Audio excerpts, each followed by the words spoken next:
Bismillahirrahmanirrahim. I am Muhammad Ajmal Jat and welcome to my class. Today we are going to discuss very important topic RC and RL series circuit.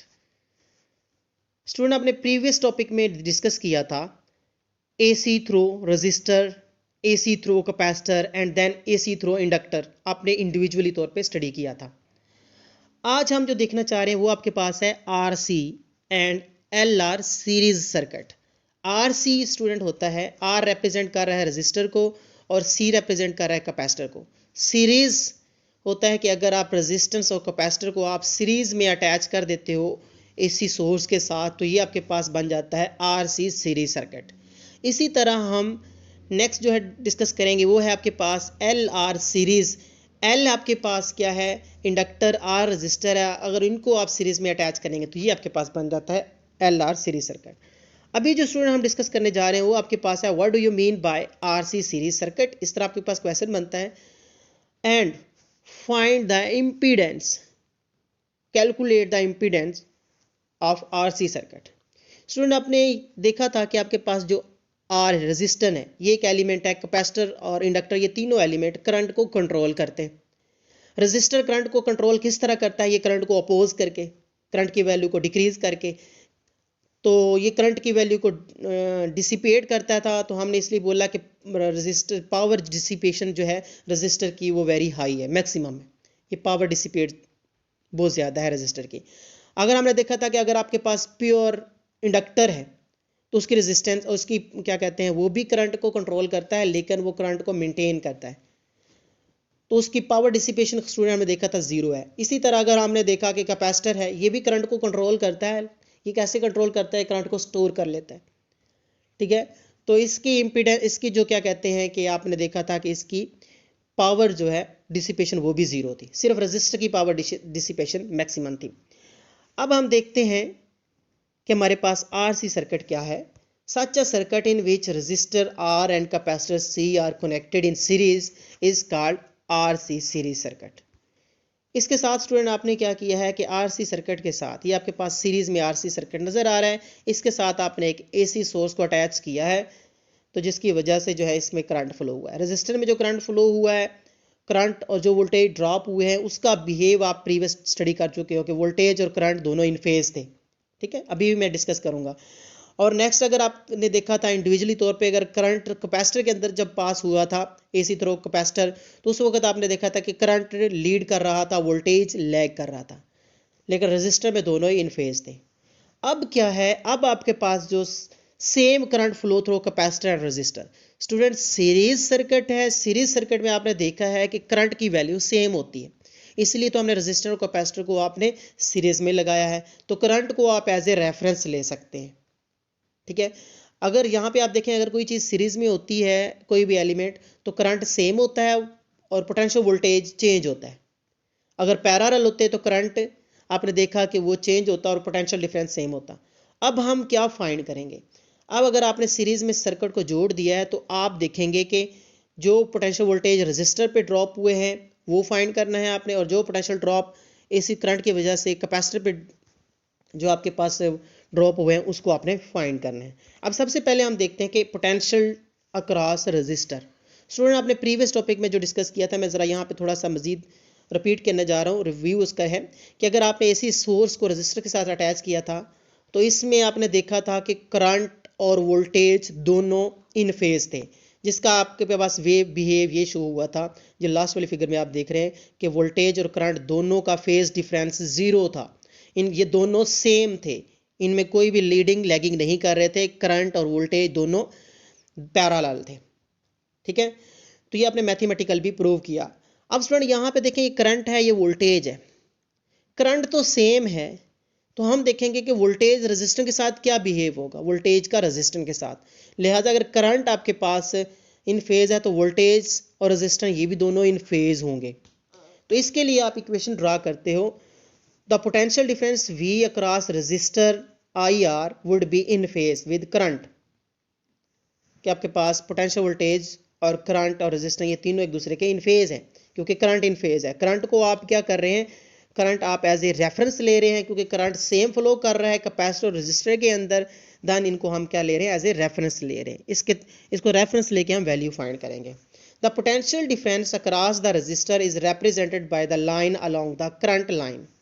Student ये वही बात उसने show की, इसको हम आगे next लिखेंगे, graph में ड्रा करेंगे, लेकिन यहाँ पे आप ये बात याद रखना कि करंट को आपने रजिस्टर के सेम लेना है, ठीक है, क्योंकि ये आपका वो वोल्टेज है, कौन सा वोल्टेज है, ये वी आर वोल्टेज है जो कि करंट के इन फेज है। ये आपके पास अगर रेजिस्टेंस है, ठीक है, तो ये आपके पास क्या बन जाएगा स्टूडेंट, वी आर बन जाएगा, जिसको आप लिख सकते हैं कि potential difference in phase which with current. तो इसकी इक्वेशन जो आपके पास बनेगी V R is equal to I R.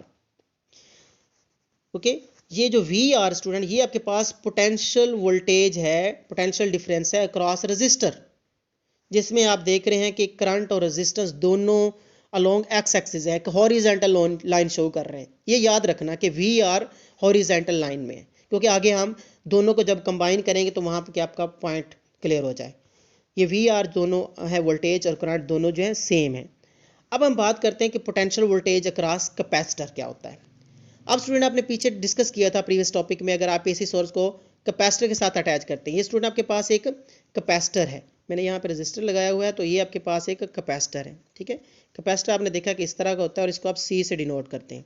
ये आपके पास एक कैपेसिटर है, कैपेसिटर को अगर आपने एसी सोर्स के साथ अटैच किया तो आपने देखा कि यहाँ पे करंट शुरू में मैक्सिमम होता था क्योंकि कैपेसिटर एम्प्टी होता था, और वोल्टेज जो है बाद में मैक्सिमम होता था जब उन दोनों प्लेट पे चार्ज आ जाता था। तो इनके दरमियान में हमने देखा था फेज डिफरेंस था, करंट और वोल्टेज के दरमियान में 90 का फेज डिफरेंस था। करंट यहाँ पे आप देख रहे हो कि लीड कर रहा है, करंट आगे है, और वोल्टेज जीरो पे है, वोल्टेज जीरो पे है, करंट लीड कर रहा है, तो इनके दरमियान में 90 का एंगल था। The potential difference V lagging by 90 degree, the current lead the voltage by 90। ये स्टूडेंट कब होता था, जब आप एसी सोर्स के साथ कैपेसिटर अटैच करते थे। अब इसको आपने कैपेसिटर रिएक्टेंस स्टडी किया था स्टूडेंट। कैपेसिटर रिएक्टेंस आपने देखा था कि वो क्या होता है, वो आपने देखा था it is the ratio of the voltage root mean and current root mean square. इसको आप कैपेसिटर रिएक्टेंस की ये डेफिनेशन भी कर सकते हो कि इसको हम डिनोट करते थे एक्स सी से, it is the ratio of root mean square of voltage and root mean square of current. यहाँ पे आप क्या करेंगे, एक्स सी जो है उसकी, इसको आपने इस फॉर्म में भी लिखा था 1/2 पाई एफ सी।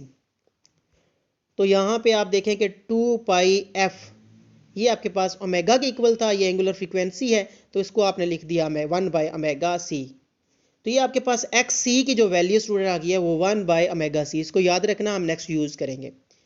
इसी तरह अब जो कैपेसिटर पे जो वोल्टेज, ये कैपेसिटर है स्टूडेंट, ठीक है, मैंने कैपेसिटर बनाया हुआ है, ये कैपेसिटर है, यहाँ पे जो पोटेंशियल वोल्टेज अप्लाई होगा, ड्रॉप होगा, उसको हम कैसे लिखेंगे, यहाँ से आप वी सी की वैल्यू निकाल लें, तो आपके पास क्या आ जाएगा, आई को एक्स सी के साथ मल्टीप्लाई करें, आई एक्स सी आ जाएगा, तो वी की वैल्यू निकल जाएगी। इसको हम कहते हैं कि वी सी है पोटेंशियल वोल्टेज अक्रॉस कैपेसिटर।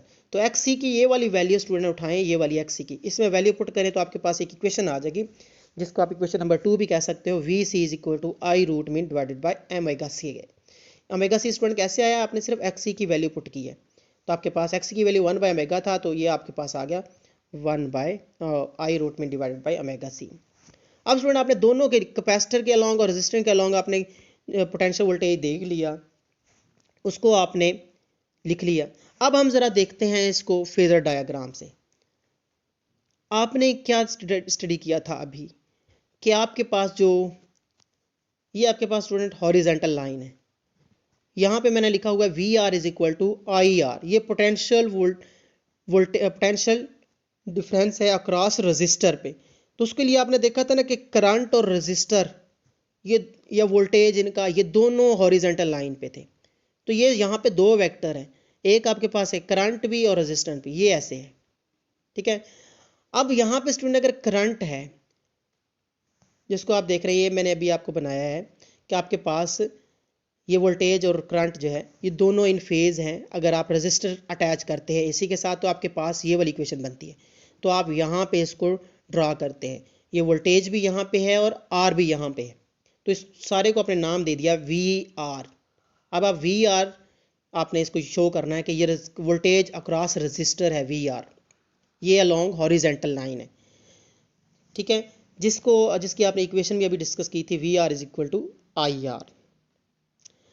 अब हम देखते हैं कि आपके पास कैपेसिटर और करंट का क्या रिलेशन स्टडी किया था। वो स्टूडेंट आपने अभी रिजल्ट जो निकाला, V C is equal to 1/ओमेगा सी, ये प्रीवियस लेक्चर में, प्रीवियस आपने स्लाइड में, तो ये आप क्या चीज़ शो कर रही थी, इसमें हमने देखा था कि करंट लीड कर रहा है वी सी से।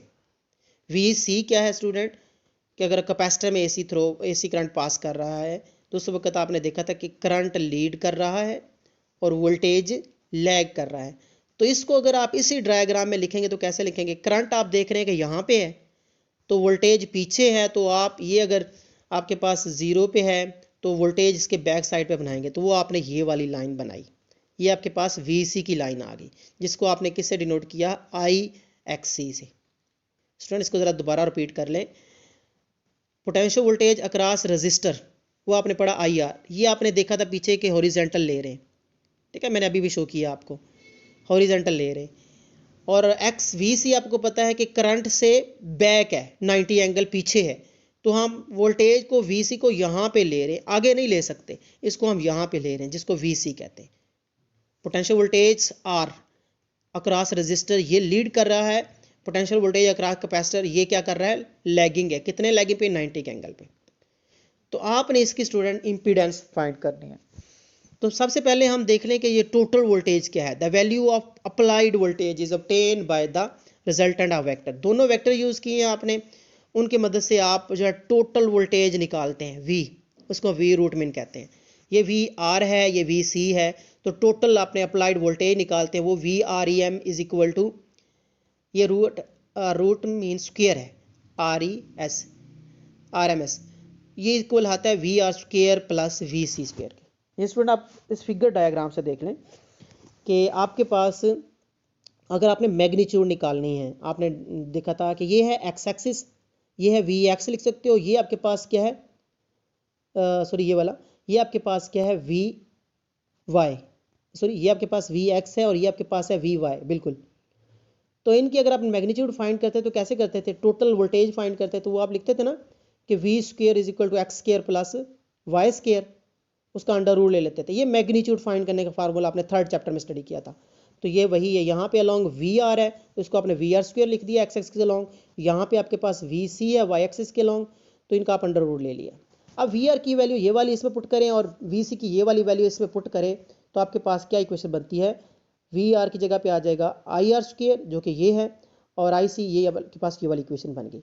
अब स्टूडेंट यहाँ पे I स्क्वायर है, ये भी I स्क्वायर है, क्योंकि दोनों को स्क्वायर मिल जाएगा, तो ये I स्क्वायर का अंडर रूट लेंगे तो I बाहर आ जाएगा, अंदर आपके पास बच जाएगा R स्क्वायर प्लस 1/ओमेगा स्क्वायर, ओमेगा C इनका स्क्वायर। I स्क्वायर स्टूडेंट आप देखिए दोनों साइडों पे था, तो ये अंडर रूट I स्क्वायर लेंगे तो I आ जाएगा। अब ज़रा क्या करेंगे, आपने इम्पीडेंस फाइंड करनी है, तो यहाँ पे देखें इम्पीडेंस का फार्मूला है Z is equal to V root mean divided by I root mean. तो ये हम इम्पीडेंस का फार्मूला पहले बनाएंगे, V रूट मीन मौजूद है, I रूट मीन को यहाँ पे डिवाइड कर दें तो आपके पास क्या इक्वेशन बन जाएगी, V root mean divided by I root mean, सही है। तो आपके पास बाकी ये सेम है, ऐसे वैसे की वैसे आ गई। अब देखिए स्टूडेंट, ये आपके पास V/R, ये आपके पास क्या बनता है, रूट मीन की इक्वेशन की वैल्यू बनती है, रूट मीन स्क्वायर की वैल्यू, जिसको आप इम्पीडेंस कहते थे। Z is equal to V root mean divided by I root mean, ठीक है।